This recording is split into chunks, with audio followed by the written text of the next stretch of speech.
A patrol car rolled quietly to a stop just outside a small neighborhood store. Two officers, young, fresh faces, clearly new to the job, stepped out cautiously. They didn't look like they'd seen much action, maybe just a few training drills, nothing real. Yet, their eyes scanned the area, uncertain, alert, but not quite ready for what came next. Just a few feet away, a large German shepherd stood firmly in front of a small girl. His bark echoed through the air, loud, protective, sharp. He wasn't just barking for fun. No. He was guarding her. Shadow, that was his name, had seen the little girl, Lily, drop her bag of candy and panic. In his mind, she was in danger. His instincts took over in a heartbeat. He barked like a storm, fierce and warning, chest puffed, eyes locked. But he didn't lunge. He didn't attack. He was saying, "Stay away. She's mine to protect." But the officers, they didn't understand. They didn't pause. One of them, spooked and unsure, reached slowly for his sidearm. And in the blink of an eye, before a single word could be screamed, before a hand could lift to stop it, a shot cracked through the air. Bang. Lily's scream tore through the silence. Her candy scattered, forgotten. People froze. Everyone stopped moving like time itself had slammed on the brakes. Shadow hit the ground. Hard. Lily fell to her knees, tears already streaming, her tiny hands desperately pressing against his fur, now stained in deep red. "Shadow, please," she cried. But his body didn't move. A man in the crowd shouted, "Why? Why did you shoot?" He wasn't attacking, but the words came too late. The damage was already done. Shadow's eyes slowly shut, his chest rising one last time, then falling still. When Daniel, Lily's father, heard what had happened, he didn't yell. He didn't drop to the floor in grief or fury. No, he just stood there, silent. Still.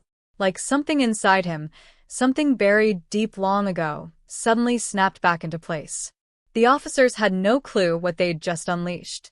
To the town, Daniel was just the quiet mechanic from Main Street. A single dad, always kind, always respectful, never looking for trouble. He ran the auto repair shop, smiled at neighbors, handed kids lollipops when their bikes broke down. But what they didn't know, what they couldn't know, was that behind those calm, tired eyes lived a man forged in fire. He wasn't just a former soldier. Daniel had been part of something very few even believed was real. Delta Force. Elite. Silent. Deadly. A ghost. He'd walked away from that world after his wife died, left behind the guns, the violence, the endless missions. Lily was just a baby then. All he wanted was to give her a peaceful life. A life free from fear. He thought he had left it all behind. Shadow had been part of that dream. A retired military K-9, saved from a dark past, retrained under Daniel's gentle but precise hand, not just to obey, but to protect, to love, to guard Lily, like she was his own pup. The day after Shadow was taken from them, Daniel didn't yell on the news. He didn't throw accusations online. He didn't demand justice in loud protests. No, he went quiet. Too quiet. He picked up Lily from her aunt's place, kissed her forehead, and whispered, "It's going to be okay." She didn't believe him. Her cheeks were stained with tears, her hands trembling. But Daniel's voice, it was calm, grounded. The kind of voice that made even nightmares pause. That night, as the rest of the town slept, Daniel pulled open a hidden panel beneath the floorboards of his garage. Dust floated in the moonlight as he unlocked a steel footlocker. Inside, fragments of a past life, medals, encrypted drives, tactical gear, a worn photo of a younger man standing beside a loyal German shepherd in uniform. He powered up a laptop that hadn't been touched in years. Military issue. No passwords needed. He was in. In seconds, he was on encrypted networks civilians couldn't even imagine. Not looking for revenge, but for truth. And what he found? Chilling. The officers who shot Shadow? They weren't just inexperienced. They were part of something far darker, a web of corrupt law enforcement trafficking stolen weapons, using K-9 alerts as an excuse to search, seize, and disappear what they wanted. Shadow had sensed it. That bark? It was his alarm. He knew. In the following days, Daniel became a ghost again. He watched, listened, tracked every move those officers made, who they met, where they went, what they carried. His military brain switched on like it never left. Every detail logged. Every pattern memorized. To others, he looked like a grieving father. But those who truly knew his past? They saw it. He was preparing for war. Late one night, dressed in black with no logos, no weapons in sight, just that cold, calculated presence, Daniel approached a warehouse near the docks. His eyes sharp, his steps silent. That's where the corrupt cops met under cover of night. At 2:13 a.m., a van rolled in. Two officers stepped out, crates in hand, looking around nervously. Click. Daniel snapped high-resolution photos. Evidence. Clear and damning. But he wasn't done. Using tech most hackers would envy, Daniel breached their internal system later that week, anonymously. What he found: bank transactions, payoffs, internal communications, Names. all of it. The next night, those same officers had a training meeting scheduled in a private home. Perfect cover. But Daniel had other plans. He walked right up to the front door.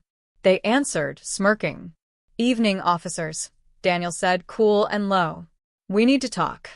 They laughed, until he dropped a thick file on the table. Inside, evidence that could destroy lives. Photos. Audio. Bank records. "You killed the wrong dog," Daniel said, "and you messed with the wrong man." Their faces went pale. And then, the front door crashed open. Federal agents.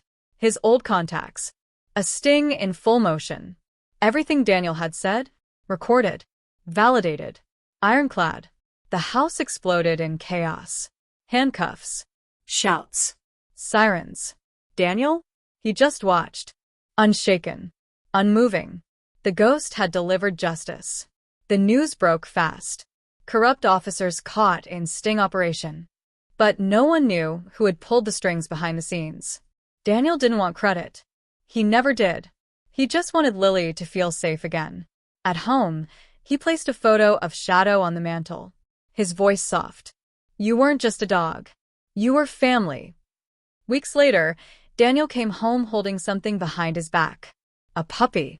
A young German shepherd with wide, curious eyes. "He's not a replacement," Daniel said gently. "But maybe he's a new beginning."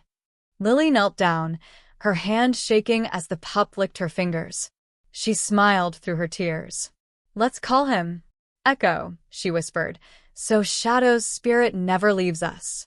And just like that, a new chapter began. If this story moved you, if it gave you chills or reminded you what loyalty really means, smash that like, share it with someone who needs it, and subscribe for more powerful, unforgettable stories every day.